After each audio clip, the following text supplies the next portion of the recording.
Ecclesiastes chapter 4. And just a reminder, since, everything is meaningless, everything is habel, or everything is just a breath, we've had 154,000 more this week. Did you guys do anything in the last week that has any transcending meaning? Anything that brings any kind of value to your life, right? That's kind of the point that the writer of Ecclesiastes is trying to get out of us.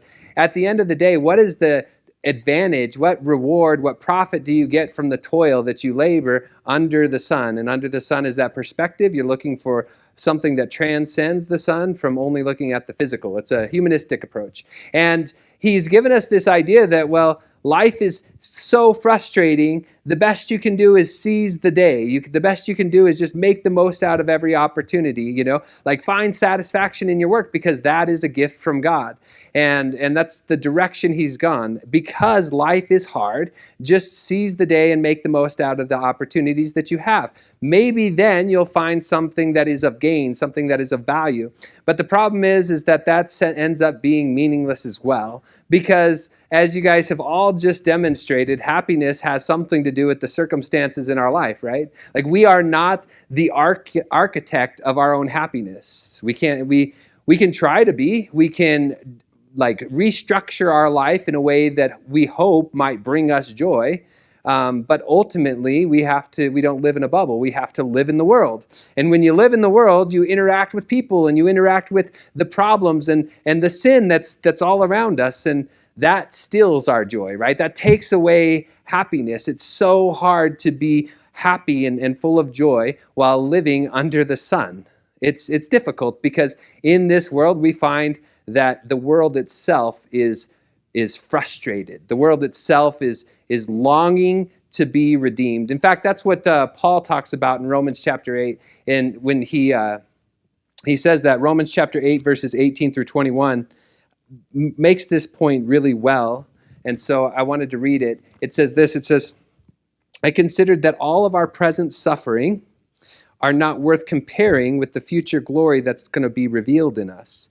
For the creation awaits in eager expectation for the children of God to be revealed. For the creation was subjected to frustration, not by its own choice, but by the will of the one who subjected it, in hope that the creation itself will be liberated from the bondage and decay and brought into the freedom and the glory of the children of God." See, what Paul's saying in Romans is that all of creation is struggling with the same type of frustration that the writer of Ecclesiastes is also struggling with.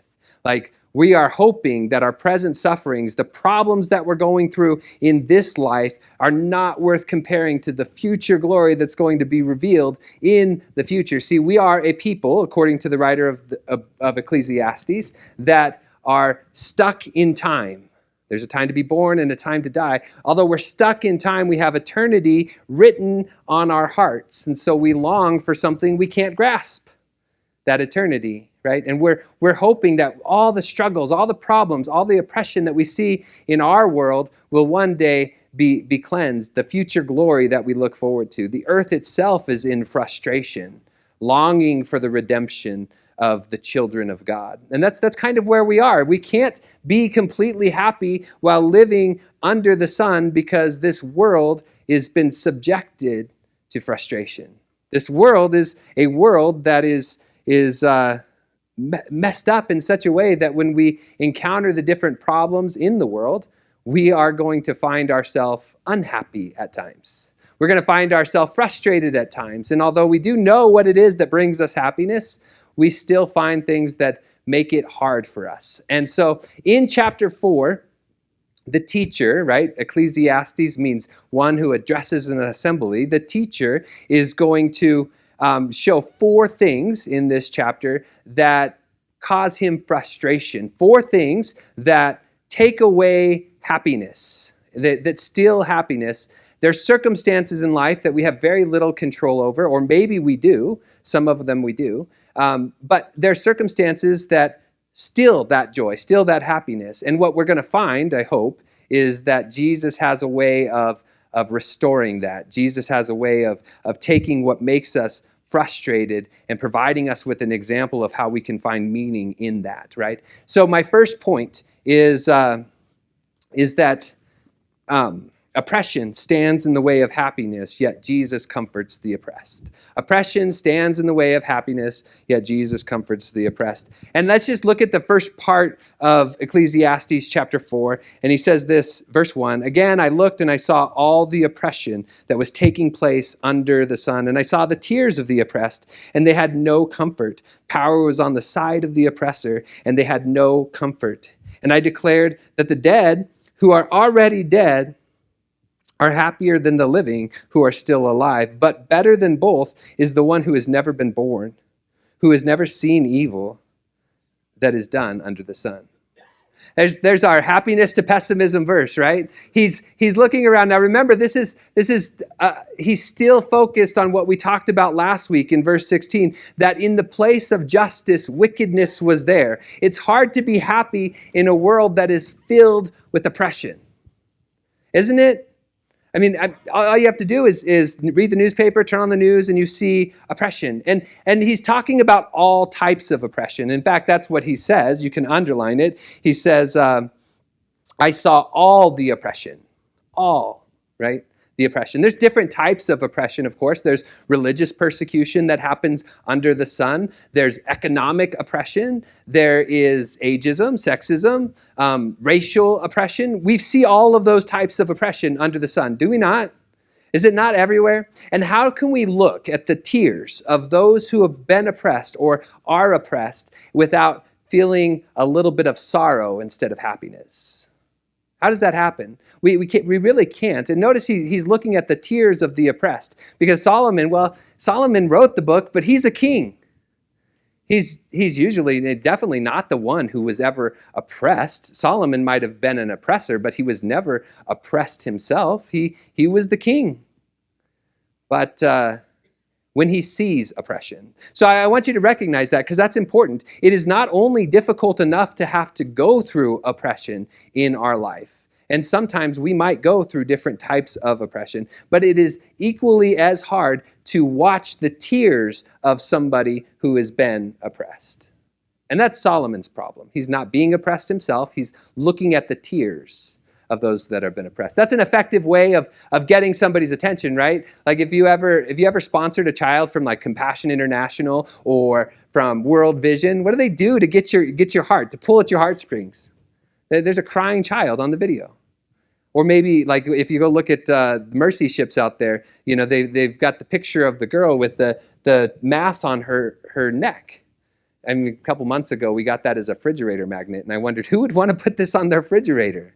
Why would you want to do that? But what are they trying to do? They're showing you the tears of the oppressed.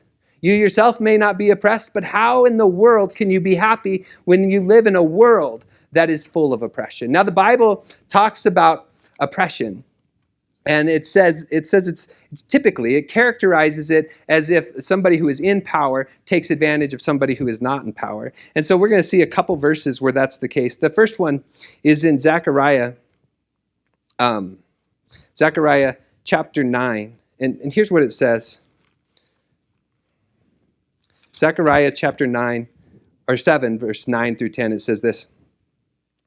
"This is what the Lord Almighty said, administer true justice, show mercy and compassion." By the way, what are the components of justice? Mercy and compassion. We often don't think of it like that, right? But show true justice, mercy and compassion, components of justice. Show true justice, mercy and compassion to one another, and do not oppress the widow or the fatherless, the foreigner or the poor. Do not plot evil against the other. See how it's a person of power, like taking and oppressing somebody who is vulnerable, right? Like the widow or the poor or the fatherless. Those kind of things. And the problem with oppression is that it stands opposed to God. Right? It stands opposed to God. Look at Proverbs chapter 14, verse 31. It says, "Whoever oppresses the poor shows contempt to their maker, and whoever is kind to the needy honors God." So how is Solomon supposed to look at the tears of the oppressed and still find happiness in this world? The answer is he can't. And if you're looking at this from a humanistic perspective, a perspective that's only under the sun, then there's nothing that's going to transcend their present oppression. right? And that's the problem with Ecclesiastes, is his perspective, is he's only looking for meaning in the physical. He's almost like a humanist who only sees the physical side of things. And so because of that, when he sees somebody who's oppressed with no one to comfort them, he thinks, well, maybe it'd be better if they would never been born. Maybe it'd be better if they were dead. But notice that his problem is that there's no one to comfort the oppressed. Look at the rest of verse 1 going into verse 2. He says, I saw the tears of the oppressed, and they have no comforter. Power was on the side of the oppressor, and they had no comforter. He accents this point. And right in the middle of the point is that the power is on the side of the oppressed. But the point that he's making is that they have no comforter. Now, he's not looking for people to feel sorry for those who are oppressed. I'm sure we've all been there. We've seen the videos and we think, oh, how sad. But that's no comfort to those who are oppressed, right? And one of the criticisms, and it might be unfair, of Christianity is that we always say, we'll pray for you. And then people say, well, how about doing something? Now, I mean, there's a criticism which we could talk about some other time, but comfort has to do with doing something, being active with it, right? The problem that the teacher, when he's looking at oppression, is recognizing is that these people have no one to fight for them. They have no one to comfort or to relieve them of some of the anxiety of oppression. Well, maybe that's supposed to be us, right? Maybe we're supposed to be those who comfort the oppressed. But we certainly can't be happy in life just recognizing that there are problems. We have to do something about it. We have to be a source of comfort. Solomon, in his humanistic perspective, says, well, maybe it'd be better if they have never been born. I think I can understand where he's coming from, right? Maybe it'd be better if they had just died. Right? Let's read it how he says it. He says, and I declared the dead who have already died are happier than the living. See, in Solomon's view, there is something that is worse than death. He says, but better both is the one who has never been born, or has ever seen the evil that's done under the sun. Now, I disagree here because, see, I don't have a perspective that's strictly under the sun. I have a kingdom perspective, a perspective that recognizes that I have eternity in my heart because God has created me to live with him eternally. And so I know that there are tragedies that happen under the sun, but I don't believe that's the end of things. I believe that Jesus is going to be a source of comfort for those who have been oppressed, for those who are down and out. In fact, Jesus said as much whenever he described his own mission in the book of Luke. He describes this mission in Luke chapter 4, verse 16. He shows up to Nazareth, and Nazareth is his town. And here's what it says. He went to Nazareth, where he had been brought up, and on the Sabbath day he went into the synagogue, as was his custom. He stood up and read the scroll of the prophet Isaiah was handed to him. Unrolling it, he found the place where it was written, "The Spirit of the Lord is on me because he has anointed me to proclaim good news to the poor.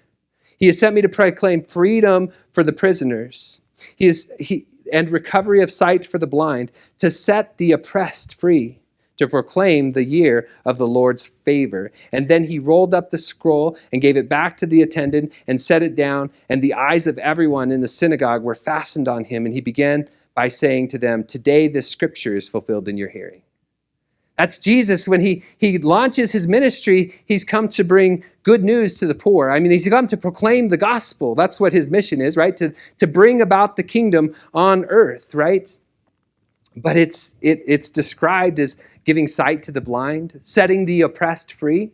And the kingdom of God does that, but it doesn't do it the way that we want it to. We want it to happen now, right? And Jesus says, no, it's like yeast through dough. It's when we go out and we share Jesus with our community and we live like Christians that the oppressed are set free. In fact, just look at all the movements throughout history that has liberated people.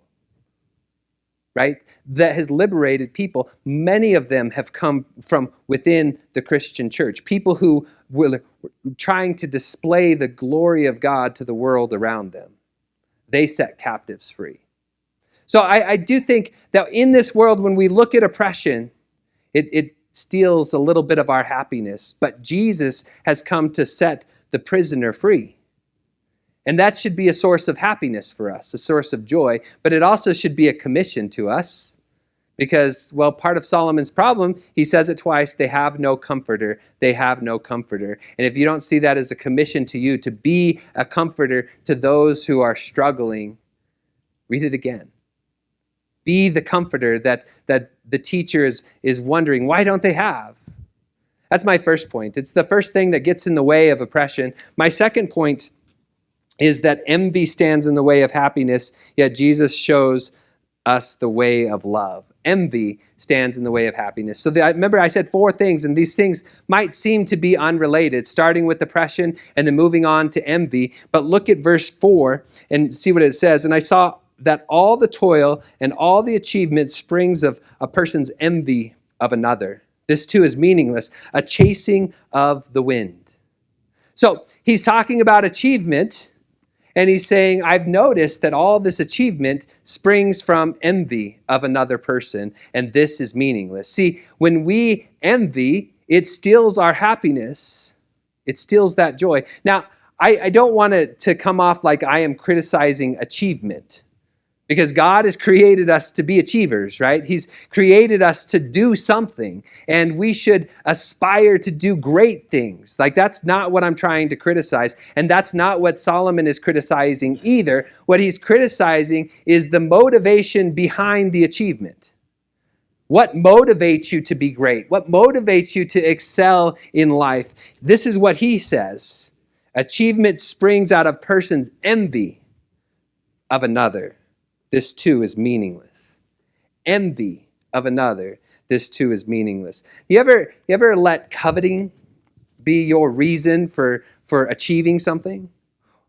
Just the desire to beat that neighbor, to be better, right? Now I'm going to use an example of something I love just so that nobody thinks I'm picking on them. But I love football. So I'm going to use the example of football. See, I think football is a great sport. My kids played it since they were too young for the helmets to even fit their head.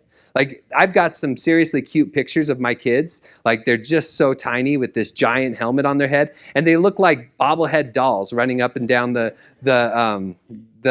grass. Like, they're top heavy because the helmet's heavier than they are. So they're running and they're almost falling down. In fact, most of the tackles, I think, in that sport when they were this small came from them tripping over their own feet because their head was heavier than they were, right? So football's great. I love the competition. I love the game itself, mostly watching my kids play, right? But my kids have grown up, and now my son is in high school, and it's not so innocent anymore. In fact, like, now football is this intense game where, I mean, they're hitting hard, and they're like trying to get out there, and they had to hype themselves up and jump up and down and rah, rah, rah. And although I love the push for achievement, it's been toxic to my kids at times. It's taught my kids that in order to like, the most important thing is to win. In fact, I'm struggling right now with my youngest, not getting as much playing time, and talking to the coaches and wondering, well, what can he do better? Because they've set up this system that his value on that team is about how often he steps onto the field. And it's become toxic. It's become really hard for him to go out there and feel a sense of self-worth, because the only way that he can succeed in this sport is if he's better than the other player. Begins to envy, and that becomes his motivation. I'll actually read a quote that I think describes the problem with this. It's from Vince Lombardi. You guys know who he is, a coach of Green Bay Packers, right? Here's what he said. Winning isn't everything. Sounds good. It's the only thing. Not so good. To play this game, you must have a fire in you, and there's nothing that stokes that fire like hate. Now that's achievement based on envy. Now, there's lots of motivating factors to be great, but hate doesn't have to be one. Envy does not have to be one. In fact, when envy is your motivation for achievement, it doesn't lead to happiness. It leads to, well, I can get a sense of maybe what my son might be going through at times. And not always does he come home happy. It's a struggle, and it affects you physically. Let's look again at Proverbs chapter 14. This is actually verse 30, just one verse above the verse I read earlier. It says this: a heart at peace gives life to the body, but envy rots the bones. A heart at peace gives life to the body, but envy rots the bones. And isn't that such a fantastic statement? It's kind of summing it up. Have you ever envied somebody? It messes with you physically. If that's your motivation for success, it messes with you physically. But if you're at peace, you can be successful and be at peace. You can achieve things and be at peace, but you feel better about it, right? You feel better about it. I think envy is not the greatest motivation out there. There's two proverbs that the teacher gives us after this. It's in verse 5 and 6, and they are supposed to contrast each other. Here's what they say: fools fold their hands to ruin themselves, right? The folding of the hands is like a way of saying, well, they don't help anybody out. They just, put their hands in the pockets. They don't work. And if you have one of the other translations besides the NIV, the Hebrew actually says, fools fold their hands only to eat themselves, right? Because a life of laziness becomes like self-cannibalism. Like, what are you going to do except for feed off yourself, right? The fool folds his hands to ruin himself, but better a handful of tranquility than 2 handfuls with toil and chasing the sun. See, it's if you're working so hard that both your hands are filled with work, it's meaningless. If you're doing nothing, that both of your hands are folded and doing nothing, it's meaningless. Solomon is saying maybe have 1 handful of toil and 1 handful of peace, and you might find some value under the sun. Something that is going to at least bring you a little bit of happiness in the moment. But living to be successful at the cost or in envy of your neighbor it's meaningless. I think Jesus gave us an even better way to live. An even better way. See, he did the greatest act of achievement, and he didn't do it because he was motivated by hate. He did it because he was motivated by love. And what did he do? God so loved the world that he gave his one and only son. He achieved a great thing. He went to the cross and paid the penalty that we deserved, right? He was glorified through that act, and now he sits on the throne, or next to the throne, or on the throne with God right there. He's been glorified. And it wasn't motivated out of love. And we're commanded to let love be our motivation as Christians, are we not? Like, isn't that what's supposed to drive us? And if you let love drive you as opposed to envy, you're still going to achieve things. You're still going to be great. You're still going to do amazing work, but not in a way that just brings toil or rot to the bones. And so Jesus shows us a better way, right? My second point. Envy stands in the way of happiness, but Jesus shows us a way of love. Do great things. That's what I'm trying to say. Be great in your life, but don't be motivated out of envy in order to be great. Be motivated out of love. My third point, isolation. Oh boy, isolation stands in the way of happiness, yet in Jesus we find community. Here's what it says. Again, I saw something else meaningless under the sun. There was a man alone. He had neither son or brother. Just the idea of having a son or brother, by the way, that's your inheritance. If you have a son, you're going to pass it on to your son. If you don't have a son, you're going to pass it on to your brother. He goes on to say this: there was no end to his toil, yet his eyes were not content with wealth. For who am I toiling, he asked, and why am I depriving myself of enjoyment? This too is meaningless. See, this man doesn't have anybody in his life, but his eyes are fixated on making more and more and more wealth. He's like the man who's built bigger barns. Now what am I going to do? I'm going to take life easy. His eyes, which is that Hebrew way of saying like the seed of your desire, the lust of the eyes, they're just fixated on gaining more out of life. and it steals him his happiness from underneath him. Why? Because he has no one to stand alongside of him. This is why the teacher in verse 9 goes on to say this: two are better than one because they have a good return for their labor. By the way, this is Solomon saying there's something that has a return for their labor. What is it? Community. A life of being together. Two people are better than one. Why? Because in verse 10 it says, if either of them fall down, one can help the other up. My wife talked a little bit about treasure hunting being one of her great things, right? Like that's something that makes her happy. We went out this week to Lovelock Caves because we thought for sure the treasure was in Lovelock Caves. It wasn't. But we got to go see these caves. And the history behind them is fascinating. The natives there believed that they were fighting red-haired giants. And they locked them in the cave and started a fire. And, now you can still see the black all over the cave, although it's really guano. But if you follow the tail, then it's definitely soot, right?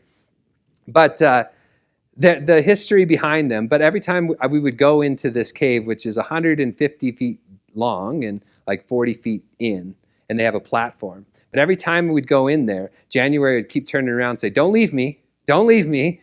And I'm like, I'm not going to leave you, dear. I'm just going over here. Don't leave me. Why? Because she was worried about being in this dark cave, first of all. Maybe a giant was going to come out of the corner. I don't know. But she was probably more worried about just falling over. It's dark and there's rocks and you might trip. See, if one falls down, there's somebody there to pick them up. But if you're all by yourself, there's no one there to help you up. And in ancient times, that's a bigger problem than we might think, right? Because if you break your leg and it doesn't heal right, you're done. You're going to have struggles the rest of your life. If it gets infected, that might be catastrophic. You need to have somebody beside you. See, that's why isolation steals happiness. There's more that he goes on to talk about this, like if either verse 10, if either falls down, one can help them up, but pity anyone who falls down who has no one to help them up. Also, if they lie down together, if two lie down together, they will keep warm, but how can anyone keep warm when they're alone? Though, verse 12, though one may be overpowered, two can defend themselves. See, it's better to have people with you. In fact, God created us to live in community. He didn't desire. See, that's the first thing that wasn't good in creation, that man was alone. See, we need community, not because we're a fallen people, but because God created us to be social. And in Jesus, we find community. Isolation steals your happiness, but yet in Jesus, we find community. I've been loving the study in the book of Acts because one thing I've recognized is that the early church was a community. Acts chapter 1, they're together in the upper room, they're praying together. Acts chapter 2, you have the gospel, how to respond to the gospel, and what life should look like once you've responded to the gospel. And what should it look like? Community. They were devoted. The apostles' teaching, fellowship, breaking bread. By the time you get to Acts chapter 4, they're sharing their possessions, each one, whoever has needs. Selling their homes, if that's what it took, and laying it at the apostles' feet, putting them in charge of their resources, knowing that God has placed them in leadership for just that reason. That there's no question that the early church was a community that encouraged and pushed one another. And if one is bad, two is good, how great is three? How great is the church that we have here in front of us? How much could we encourage and push one another on? And if you fall, by the way, it doesn't have to be a physical fall, it could be a moral slip. We are there to pick you up. And if you're cold, we are there to give you a blanket because we're the community of Christ. Isolation will steal your happiness, but there's community in Christ. And I'm just going to reference my last point because I'm already out of time, but there are 4 points. My last point is that power stands in the way of happiness, yet Jesus reigns forever. Power stands in the way of happiness. Jesus reigns forever. Verse 13, it says this: better a poor but wise youth than an old and foolish king who no longer knows how to heed a warning. See, there's these opposites. You've got a poor youth who is wise and a old king who's stupid. Foolish, right? And the reason he's foolish is not because he's a king or that he's old. He's foolish because he no longer listens to people. Maybe because he's old, he thinks, I know more than everybody else around me. He no longer listens to people. That's what it says. He no longer knows how to heed a warning. And so he's a foolish king. Which one is better, by the way? Is it better to be in power and foolish, or is it better be just in poverty but wise? The latter, wise and in poverty. Why? Because just struggling after power, just trying to get more power is only going to cause frustration. Before you know it, you'll be isolated and by yourself, and that's what happens to the king. Verse 14, the youth may have come from prison to kingship, or he may have been born in poverty within his kingdom. I saw that all who lived and walked under the sun followed the youth, the king's successor. There's a reason why the king no longer listens. He's worried that people are out to get him. He's worried that somebody's going to come along and steal his power. And so in an attempt to hold on to it, he isolates himself from everyone else. And that's tragic too, because power stands in the way of happiness. And maybe we would find true happiness if you realized you're not in control anyway.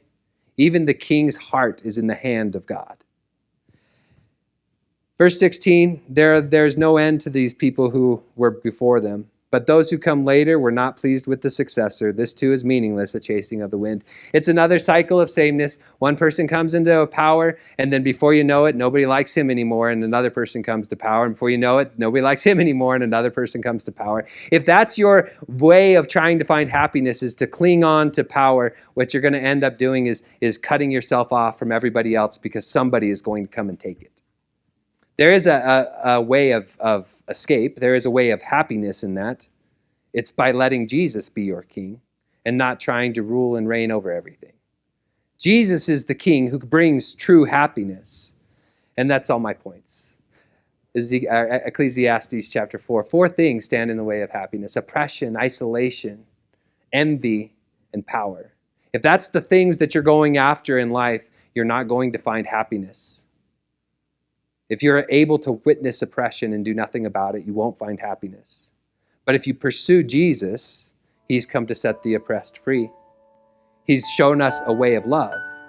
He's given us a community, and he's the king who reigns forever.